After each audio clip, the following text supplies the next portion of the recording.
Pakistan defence analysis में खुशामदीद।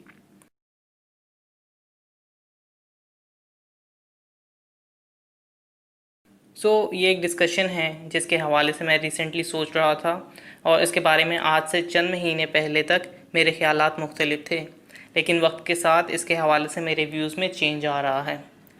तो ये बेसिकली पाकिस्तान एयरफोर्स की चाइनीज़ J-10C यानी कैक J-10C की ख़रीदारी के हवाले से है। हम सब जानते हैं कि J-10 उन चंद फाइटर जेट्स में से एक है जिसमें शुरू से ही पाकिस्तान का बहुत इंटरेस्ट रहा है। परवेज़ मुशर्रफ की हुक्मरानी में या अपने रूल के आखिर में तकरीबन 36 J-10B फाइटर जेट की डील, जो कि एक स्पेशल पाकिस्तानी कस्टमाइज J-10B होने वाले थे, उसके हवाले से 2009 में डील साइन हुई थी। लेकिन मुशर्रफ रजीम 2009 में कोलैप्स कर गई थी और हालांकि 2011-2012 में भी इस डील के बारे में बात की जा रही थी, यानी इसकी डिलीवरी के प्रोसेस के हवाले से, लेकिन रजीम चेंज हो चुकी थी और जरदारी गवर्नमेंट ने इकोनॉमिक रिस्ट्रेंट्स की वजह से इस डील को रिजेक्ट कर दिया था। फिर इसके बाद ये कभी भी स्पेसिफिकली J-10B की डील जो है आगे नहीं बढ़ी थी। लेकिन इसका हरगिज़ मतलब नहीं है कि पाकिस्तान की J-10 के हवाले से दिलचस्पी किसी किस्म भी ख़त्म हुई है। 2018 में शाहीन 7 एक्सरसाइज हुई थी, जिसमें एक बार फिर ऐसा सामने महसूस हो रहा था कि चाइना की जानिब से J-10C को ऑफ़र किया जा रहा है, जो कि specially chief of army staff general Qamar Javed Bajwa इस एक्सरसाइज में आए थे और इस एक्सरसाइज में ख़ास तौर पे जनरल कमर जावेद बाजवा को J-10C फाइटर जेट के हवाले से ब्रीफ किया गया था और एक बार फिर इस चीज़ की उम्मीद बहुत बढ़ गई थी कि J-10C को अब पाकिस्तान खरीदेगा और इवेंचुअली इसकी नेमिंग कन्वेंशन भी हमने बना ली थी कि J-10CE इसका नाम होगा, जिसमें E को एक्सपोर्ट वर्जन के तौर पे डिनोट किया गया है। ये सिनेरियो बिल्ड होता गया और अभी भी इसके चांसेस बढ़ते जा रहे हैं और इवेंचुअली ऐसा लग रहा है कि आने वाले टाइम्स में J-10C को ख़रीदने में सिर्फ कब का इंतज़ार है, ना कि क्या का। इसकी एक बड़ी वजह जो है हमारी फ्लीट में रिटायर होने वाले मिराज फाइटर जेट्स हैं। मिराज फाइटर जेट जो कि अपनी एक्सीलेंस का सबूत खुद हैं और तकरीबन 50+ सालों से पाकिस्तान को सर्व कर रहे हैं। ये पाकिस्तान के ग्राउंड स्ट्राइक में बहुत ही बेहतरीन एक्सपोनेंट हैं और मिराज हॉरस से तो ऐसा मालूम हो रहा है कि उन्हें अभी भी इस्तेमाल किया जाएगा।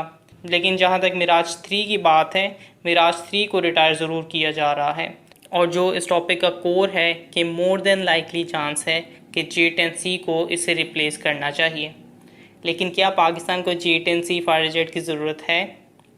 ये एक सवाल है जो कि जैसा मैंने बताया कि वक्त के साथ मेरी सोच जो है इसके हवाले से चेंज हुई है और जहाँ पहले मुझे लगता था कि J-10C पाकिस्तान के लिए बहुत अहम है, वहीं अब मुझे लगता है कि J-10C की ज़रूरत पाकिस्तान को अगर बिल्कुल नहीं तो कम से कम इतनी ज़्यादा नहीं है। इस कंक्लूजन पे पहुंचने के लिए वो चीज़ मुझे सोचनी पड़ेगी कि ऐसी कौन सी चीज़ है J-10C में जो कि JF-17 थंडर में मौजूद नहीं है।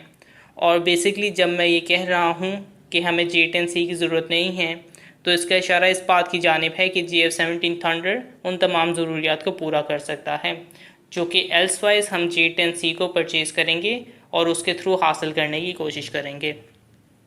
JF-17 थंडर के अंदर वो तमाम खूबियाँ मौजूद हैं जो कि J-10C में मौजूद हैं और अगर कोई नई चीज़ का एक्सपेरिमेंट J-10C जेट के साथ किया जाता है या उसमें कोई टेक्नोलॉजी को टेस्ट किया जाता है, तो वक्त के साथ इवेंचुअली वो एबिलिटी या वो सिस्टम जो हैं JF-17 थंडर में भी या तो फ़ौरन ही ऐड कर दिए जाते हैं या उसी लेवल पे एक इक्विवेलेंट टेक्नोलॉजी को JF-17 के लिए तैयार किया जाता है। जो दो फैक्टर्स इसमें J-10C को एडवांटेज दे रहे हैं या जिनके हवाले से JF-17 और J-10C के अंदर कंपैरिजन किया जा सकता है, उनमें पहला तो उसका साइज़ है। J-10C का साइज़ जो है JF-17 थंडर के मुकाबले में काफ़ी बड़ा है। साइज़ के हवाले से आप ये तस्वीर में भी दोनों का साइज़ जो है कंपेयर कर सकते हैं और इससे अंदाज़ा लगा सकते हैं। लेकिन ये बात जहन में रखनी ज़रूरी है कि J-10C जो है एक मीडियम वेट फाइटर जेट है, जबकि JF-17 थंडर एक लाइट वेट फाइटर जेट है।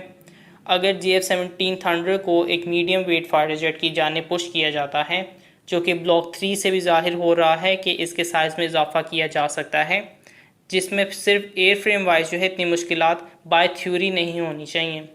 ऐसी मिसालें मौजूद हैं कि लाइट वेट को मीडियम वेट में कन्वर्ट किया जा सकता है और इसकी सबसे बड़ी मिसाल जो है शायद हमारे पास ही मौजूद है। F-16 जो कि 1980s में एक लाइट वेट फाइटर जेट के तौर पे तैयार किया गया था, उसमें इवेंचुअली इतनी मॉडिफिकेशंस की गई हैं और अपग्रेडेशंस की गई हैं कि ये मौजूदा हालत में F-16 अब एक मीडियम वेट फाइटर जेट है। तो साइज़ का कंपैरिजन इतना बड़ा फैक्टर नहीं है। जो दूसरा फैक्टर जो है इसमें कंसिडरेशन में लाया जा सकता है वो बेसिकली पावर का है। J-10C फाइटर जेट के मुख्तलिफ वेरिएंट्स के अंदर मुख्तलिफ इंजन मौजूद हैं। J-10A में AL-31 का इस्तेमाल होता है, J-10B में अब WS-10B का इस्तेमाल होता है, जबकि J-10C में दोनों इंजन का इस्तेमाल किया गया है। AL-31 भी इसमें इस्तेमाल हुआ है और WS-10B भी इसमें इस्तेमाल हुआ है। हाउएवर इसमें ज़रूरत और इंजन इफेक्टिवनेस दोनों को हमें जहन में रखना होगा। क्लिमोव RD-93 जो है पाकिस्तान के F-17 थंडर में इस्तेमाल होता है और ऐसा अभी तक कोई सबूत नहीं है कि RD-93 F-17 थंडर के अंदर एक अंडर पावर्ड इंजन है। RD-93 पाकिस्तान एयर फोर्स की ज़रूरियात को पूरा कर रहा है बग़ैर किसी मसले के। हर चंद सालों के बाद इसमें कुछ ट्वीक्स किए जाते हैं जो कि इसका थ्रस्ट मज़ीद बेहतर बना रहे हैं। और अब तो जो स्मोक ट्रेल्स का मसला F-17 थंडर को दो चार था RD-93 से मुतालिक, उसको भी अब F-17 थंडर में सॉल्व कर दिया गया है। तो एक बहुत पावरफुल इंजन की ज़रूरत हमें अभी तक नहीं है, ख़ास तौर पे जब दूसरा इंजन यानी RD-93 हमारी ज़रूरियात को मुकम्मल तौर पे पूरा कर रहा है। इसमें जो दूसरा फैक्टर है वो इंजन इफेक्टिवनेस के हवाले से है। AL-31 और WS सीरीज़ जो है मुमकिन तौर पे RD-93 से ज़्यादा थ्रस्ट पैदा कर सकती हैं, लेकिन in terms of reliability RD-93 जो है दोनों इंजन से सुपीरियर है। AL-31 की सर्विस की रेशो बहुत ज़्यादा है, जबकि WS सीरीज़ जो है अभी कम सर्विस आवर्स देता है, बल्कि उसको मुकम्मल मैच्योर होने में भी अभी कुछ वक्त मज़ीद दरकार है। जब WS-15 और WS-19 को इम्प्लीमेंट कर दिया जाएगा तब ही इसके मुकम्मल रिलायबल होने के आसार जो हैं वो सामने आएंगे। और नीडलेस टू से कि RD-93 जो है पाकिस्तान के पास बहुत अरसे से मौजूद है और इसके हवाले से पाकिस्तान एयर फोर्स ने बहुत सी ओवरहॉलिंग परफॉर्म भी की हुई है। हैंस इसमें हमें वाज़े एक्सपीरियंस मौजूद है। तो ये चंद फैक्टर हैं जिनकी बिना पर मेरे लिहाज से कि ये बेहतर रहेगा कि बजाय J-10C को हासिल करने के F-17 थंडर से अपनी फ़्लीट को स्ट्रॉन्ग बनाया जाए। और इवेंचुअली हमें ये बात ध्यान में रखनी चाहिए कि J-31, FC-31 या J-35 जो भी से कहें, ये प्लेटफॉर्म जो है इवेंचुअली हमारे पास मौजूद होगा, जो कि ज़्यादा बेहतर प्लेटफॉर्म है और उन्हें इवेंचुअली हासिल किया जाएगा। तो बजाय कि अपने रिसोर्सेज उस चीज़ से स्पेंड किए जाएं जिसके ज़्यादा बेनिफिट्स हासिल नहीं होंगे, इसकी बजाय हम अपने रिसोर्सेज जो हैं एक बेहतर प्लेटफॉर्म के लिए सेव कर सकते हैं, जिससे हमारा फाइटर जेट बनाने के हवाले से जो हार्डवर्क और थिंकिंग है उसको भी मज़ीद स्ट्रीमलाइन किया जा सकता है। इतना ही, लाइक वीडियो सब्सक्राइब, और अगर आपको कोई फीडबैक है तो उसे कमेंट बॉक्स में डालिए। तब तक के लिए पीस आउट, पाकिस्तान जिंदाबाद।